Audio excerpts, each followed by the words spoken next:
মৌসুমী বায়ু সক্রিয় থাকায় রাজধানী ঢাকা সহ দেশের প্রায় সব অঞ্চলে চলছে থেমে থেমে বৃষ্টি।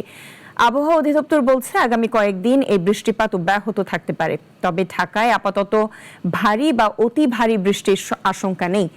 অন্যদিকে টানা বৃষ্টিতে কয়েকটি নদীর পানি বাড়তে শুরু করেছে। নওগাঁ সহ কয়েকটি জেলার নিচু এলাকায় স্বল্পমেয়াদী বন্যার শঙ্কার কথা জানিয়েছে বন্যা পূর্বাভাস ও সতর্কীকরণ কেন্দ্র।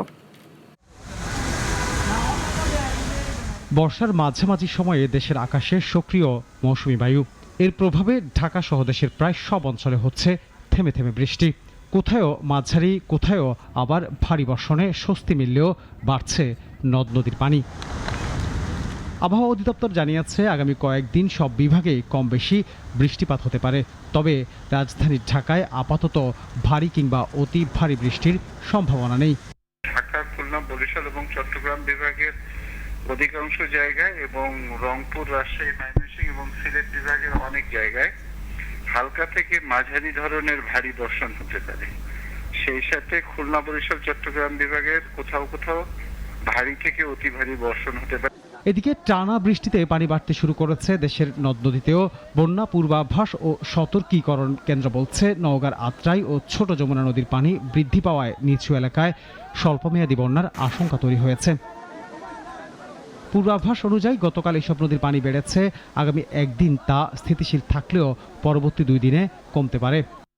আত্রাই নদীর পানির মানে বিপদের কাছাকাছি যাওয়াতে আমরা ওই নওগাঁ জেলায় বন্যা ঝুঁকির কথা বলছি।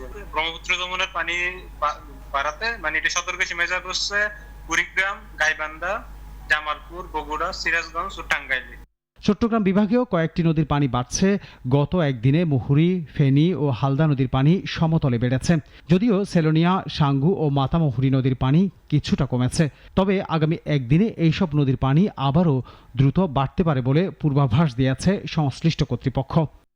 চট্টগ্রাম বিভাগের সুরমা কুশিয়ারা নদীর পানি সতর্ক সীমায় যাবে আর কি, বিপদ সীমা অতিক্রম করবে না, সতর্ক সীমায় যাওয়ার সম্ভাবনা আছে। চট্টগ্রাম, কক্সবাজার আর বান্দরবান। এতে নদী তীরবর্তী নিচু এলাকা সাময়িক প্লাবিত হওয়ার শঙ্কা থাকায় স্থানীয়দের সতর্ক থাকার পরামর্শ দিয়েছে বন্যা পূর্বাভাস ও সতর্কীকরণ কেন্দ্র।